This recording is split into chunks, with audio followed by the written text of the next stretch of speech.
Now, since it's summer, I figured I'd bring you some vacation stories. Anyways, whether you're sitting around a campfire, on the night shift, or even in bed, let my voice soothe your nightmares.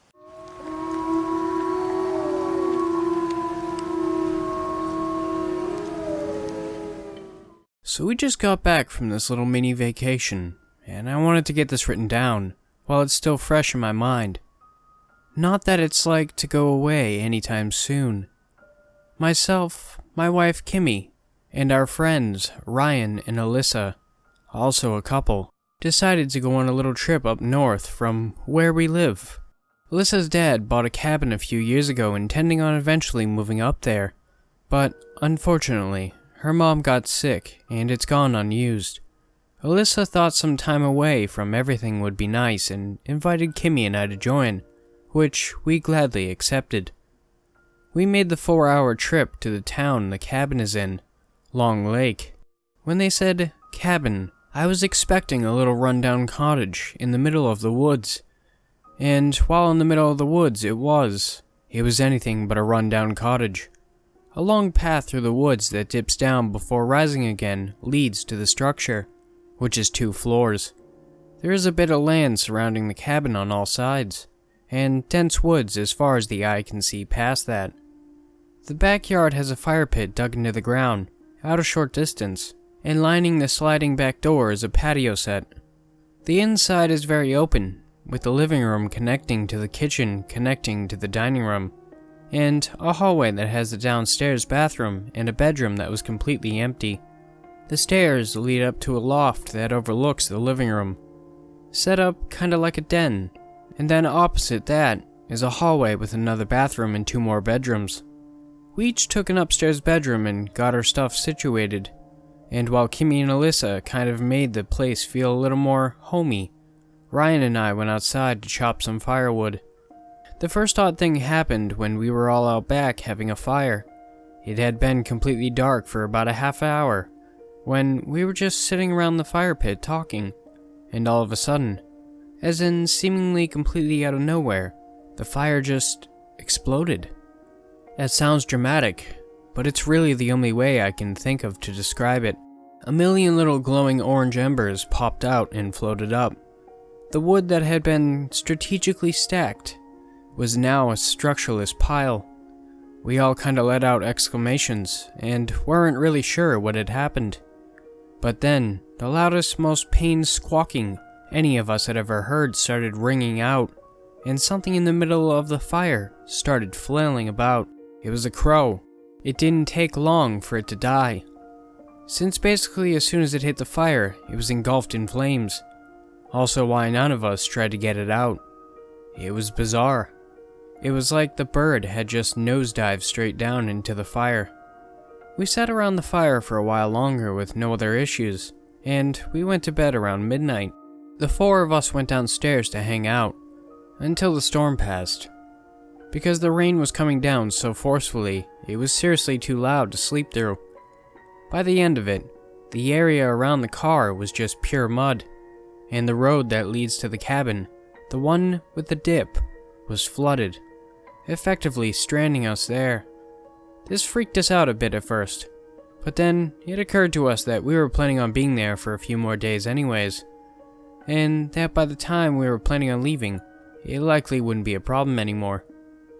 We spent the day just hanging around the house, and shortly after we've gone to bed the second night, we were woken up by a clap of thunder. But about 10 seconds after that, Kimmy and I hear Alyssa scream from the other room. We run out of our room and into theirs to see what's going on, and Alyssa is curled under Ryan on the bed, visibly afraid. She tells us that someone is outside by the trees. Kimmy and I rush to the window to look, but there was no one in sight. We tried to reason with her that it was probably an animal, but she was really shaken up. So the rain once again keeps us up, and we once again go downstairs to wait out the noisy storm. After about an hour, Alyssa had calmed down a bit, but then we hear a scratching at the front door. It wasn't a threatening sound, more just like a small dog was trying to let its owner know it was ready to come back inside. Then the chittering started, and we surmised it must have been a raccoon or some similar animal. Though, why it would be trying to get in was beyond us. After a few minutes, Ryan got up to shoo it away, but I had the worst feeling about the entire situation. In no uncertain terms, I told him not to open that door. He thought I was crazy for being so adamant about it, but he obliged. I think my attitude put the girls on edge too. The scratching and chittering went on for almost 2 hours. Then it suddenly just stopped. What followed was a sigh, an exasperated, annoyed sigh, and then heavy footsteps walking across the wooden porch. The entire length of the front house has a very nice porch with 2 windows looking out on it. Whatever was scratching at the door stood taller than those windows, and did a weird kind of jerky walk, almost a limp, across the porch, the silhouette of which we watched move across and then leap over the side out of our view. It was then that we knew that something was seriously wrong. Cell phones don't get any service up here, and Alyssa's parents had never set up a landline. So we picked a room to all huddle into until the daylight came, and that was Ryan and Alyssa's room. I know being on the second floor is a rookie mistake, a horror movie cliche, but the only room with a door on the first floor was the completely empty bedroom, and we all agree that being in there would have just left us vulnerable. So we took the chance. Also, how is anything going to get to the second floor from outside? Wrong. After about 45 minutes, as we were all just sitting in the room with the lights and the TV on, Kimmy let out a scream of, "Oh my God," and pointed at the window, upside down, as if it were hanging from the roof by its feet. Was something. We could really only see the face, but obviously it was connected to a body. But the face, it was like someone had been blindfolded and drawn a face. The eyes were like 3 times as large as a normal person's, and took up most of the forehead. The nose was pinched and small, and the mouth seemed to literally stretch from ear to ear. It had a somewhat angry, if not blank look on its face, and seemed to be panting. My recollection of it could be very well skewed, as I was quite afraid, and only saw it for maybe 2 or 3 seconds.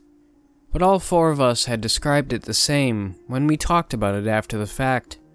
Ryan yelled out, "What the hell?"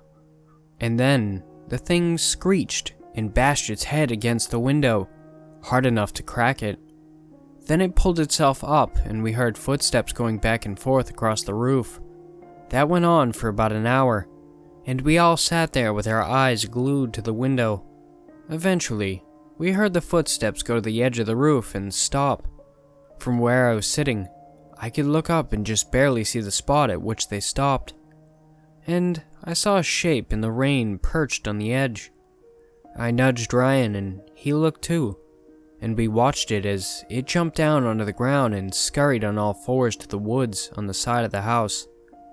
For the next several hours until daylight, whatever that thing was spent its time climbing up trees and staring at us, standing at the edge of the woods and just staring at us, and sprinting on all 4s to the ground right below the window, and staring at us before going back to the tree line.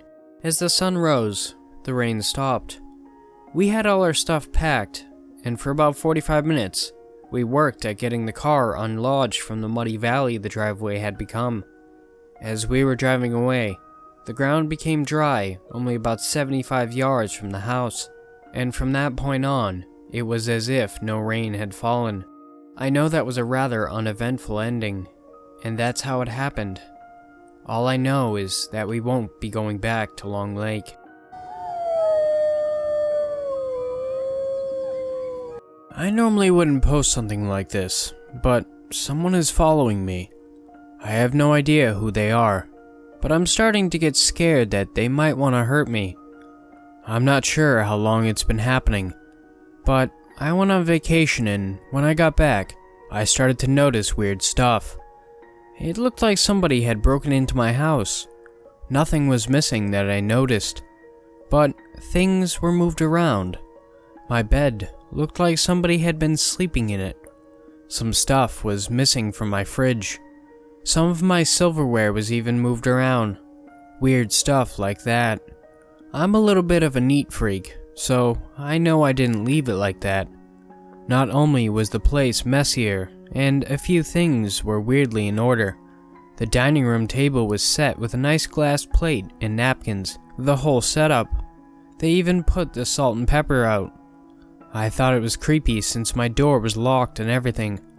I went to my landlord and talked to her. She said nobody had been in there that she knew of. I ended up noticing that the spare key I hid on the porch was gone. I started to think one of my friends did this to screw with me.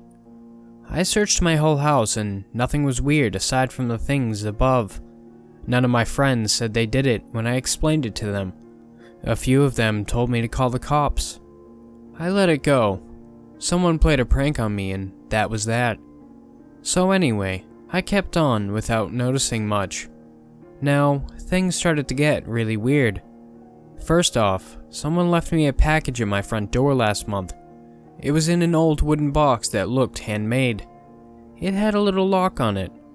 The bottom of the box had carvings that said, "Find the key." It was creepy, but I didn't want to screw around with it. I knew this was probably some sort of weird prank again. I was starting to suspect a friend that had been acting weird around me. I'm gonna call him B in case somebody finds this. I hope nobody I know reads this because any of them could be the guy. B was an old friend. Always been a little weird. He always liked trying to freak me out. I assumed he didn't want me to be pissed at him, so he didn't confess. I wasn't in the mood for it. So, I broke the lock off and opened the box. I don't have it anymore because I assumed it was a bad prank. I wish I would have kept it now. In the box were stupid drawings. More like scribbles, honestly. Looked like the type of stuff you draw when you're on hold with some company or something. I think that those were just for decoration because under those was a postcard for the place I went to vacation. There was a message inside that I couldn't read. It was just a jumble of letters. Honestly, I was a little freaked out by this. I threw the box out and stayed with a friend for a few days.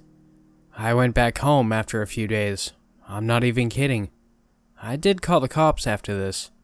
I don't think they're gonna do anything though. Everything looked okay on the outside, but once I went inside my house, it was totally trashed. My TV was broken. All the glass dishes I had were smashed. My pillows were torn up. It looked like someone had stabbed my couch and my bed. This person had seriously taped pictures of me from my photo albums to the wall and written "cheater" in Sharpie all over them. I got in my car and just drove. I called the cops and they were really rude about it. They assumed it was an ex-girlfriend or something. It wasn't. I haven't dated a chick that crazy in my life. This psycho knew I didn't look for his stupid key. I went to B. I confronted him. He insisted it wasn't him. He even gave me an alibi. He was telling the truth. I stayed with him and he helped me clean up my place. I changed the locks. But I couldn't sleep. I needed to vent, so I posted about it on this Tumblr I run.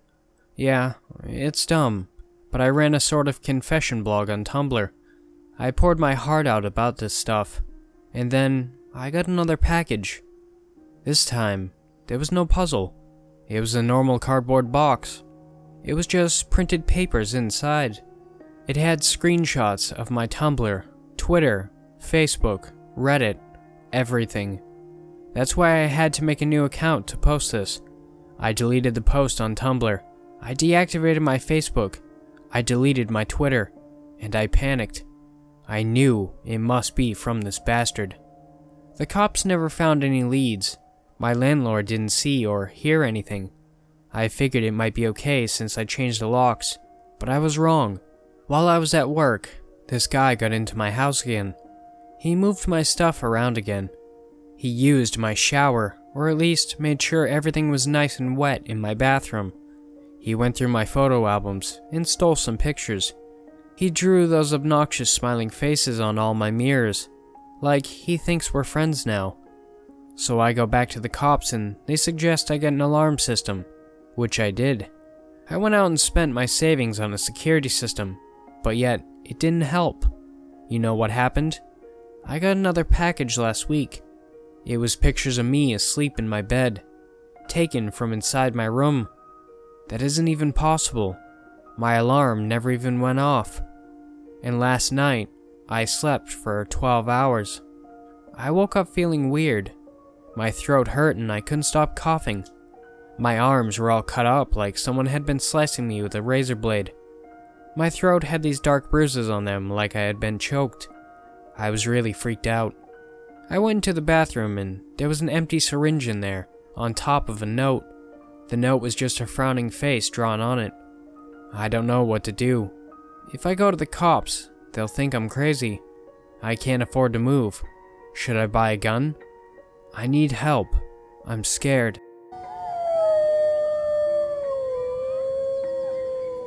Feeling tired? Stressed?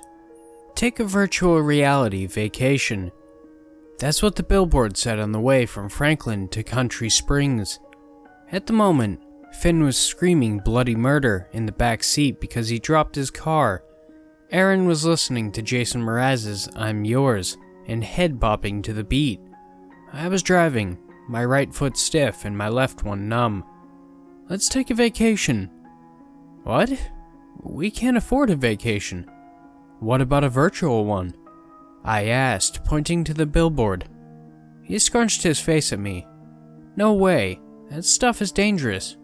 They say some guy played some game on it, and then he couldn't tell reality from the game, and straight out murdered some people. Wasn't that Cards Against Humanity? Oh, well, still, all those games are the same. No, they're not. I drove the rest of the way home in silence. When I got home, I handed Finn to Aaron. He needs a diaper change. But I went up to our room, pulled out my laptop, and typed in the website. Stunning photos of beaches filled the screen. Aquamarine waters. Palms swing in the breeze. Bold black text read, "Plan your virtual reality vacation for only $39. I scrolled down. After a large ad for something called the Love Simulator, I found more information. 5 reasons to book a virtual reality vacation. It's cheap. No jet lag. No bug bites. No sunburn. No embarrassing bathing suit mishaps. Pack for 3 days, don't worry. Time travels differently in our virtual reality system. You'll feel like you had a full 2-week vacation. I clicked a big red button, Book Now. Aaron, I said, walking into the kitchen, which reeked of baby poop. I'm going away to my mom's for a few days. He lit up. Oh, that's just great. Without Finn. What? You two will be okay without me, right? I guess. Mama, Finn said, smiling at me. I leaned in and kissed his forehead. I would miss his sweet, smiling face. But I needed this. I couldn't remember the last time I had a day to myself. I had been stuck for almost 2 years in this rut of dirty diapers and tantrums. Even just taking a 15-minute shower felt like a luxury. When are you leaving? He asked. Tomorrow morning. Okay. He reached over the mess of poop and gave me a hug. I'm sorry if I made you sad. I didn't mean to in the car. I shook my head. It's okay. I'm not mad, Aaron. I just need to get away. He nodded. I'll miss you. He added, as I climbed the stairs to pack. I'll miss you too. The building was not what I expected. Suite 4A. In a dilapidated office building. The few suites next to it were empty. The wallpaper torn where the business placards once hung. I raised my fists and knocked 3 times. Come in. My doubt evaporated as soon as I walked in. The office was modern and professional. It mildly resembled a doctor's office, with a secretary behind sliding glass panels and tiled floor. "Danica Kelly," I said. She clacked at the keys. "You may go into room 3, she said in a perky, chipper voice. I followed the white halls to the room. A leather recliner stood in the middle, next to a small desk, a laptop, and a headset. A tall blonde woman came in after me. "Please, have a seat," she said in the most soothing voice I've ever heard. "So, Danica, are you ready for your vacation?" "Yes," I groaned. "Please, I need this. I have a toddler." She laughed. "I know how it is. Don't even feel like yourself, right?" "Exactly." She laughed. "Well, don't worry. You will be so refreshed after it, your family won't even recognize you." She picked up the headset and lowered it over my face. "Just relax," she cooed. The image of a sunny beach fading in, aquamarine water, palms swaying in the breeze. Relax. The vacation was incredible.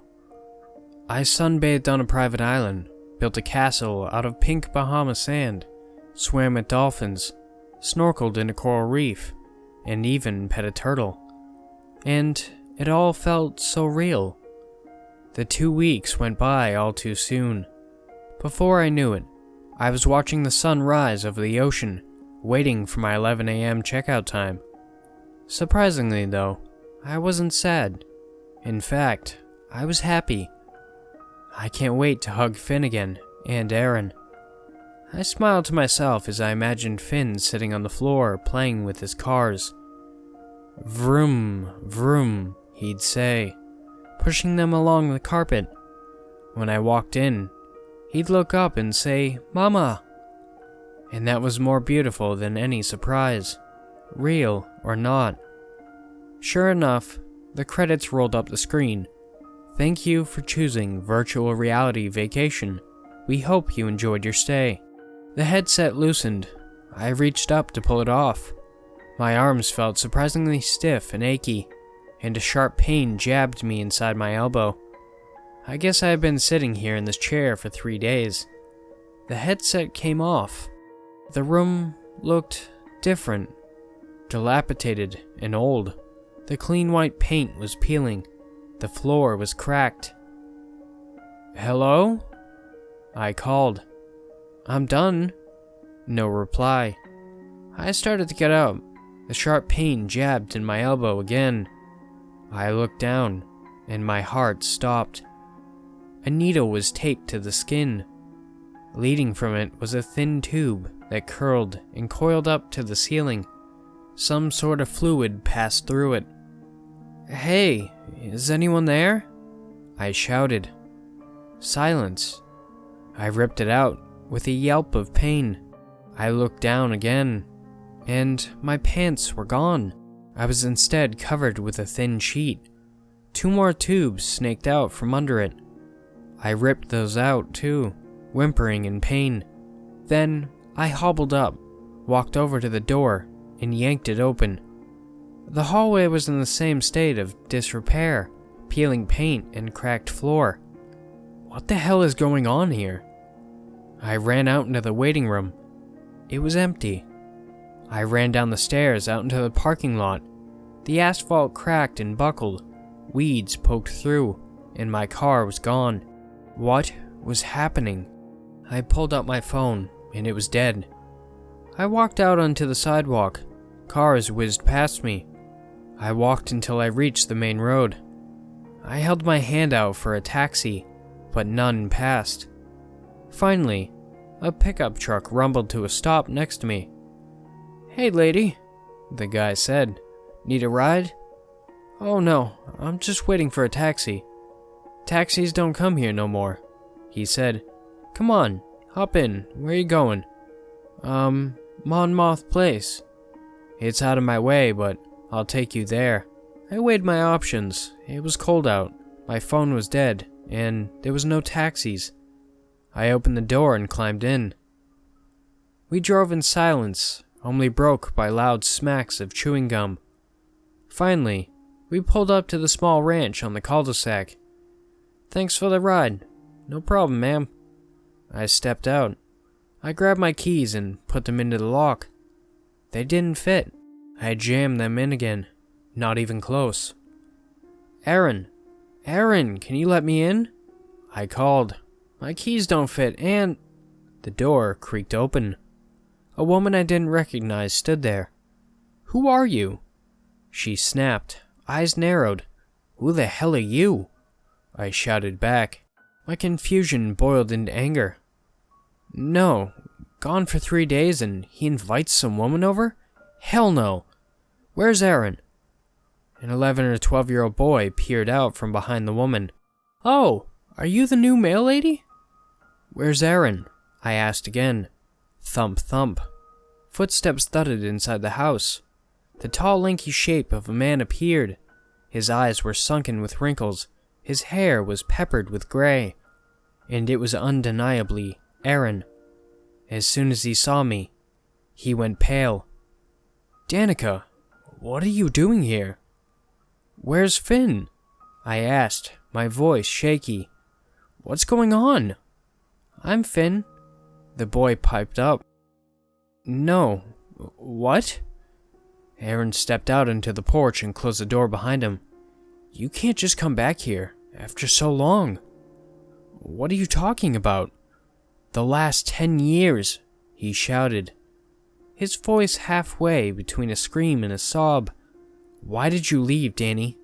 Why? We were happy. We were a family." I stared at him, confused and terrified. "The first few weeks, Finn cried for you every day. And if I'm honest, so did I. But I guess you didn't even care." "I do care. I didn't—" "No." His eyes glittered in the light. "Now I finally have a good life. A good family. Don't take that away from me." "Aaron, No. I'm done."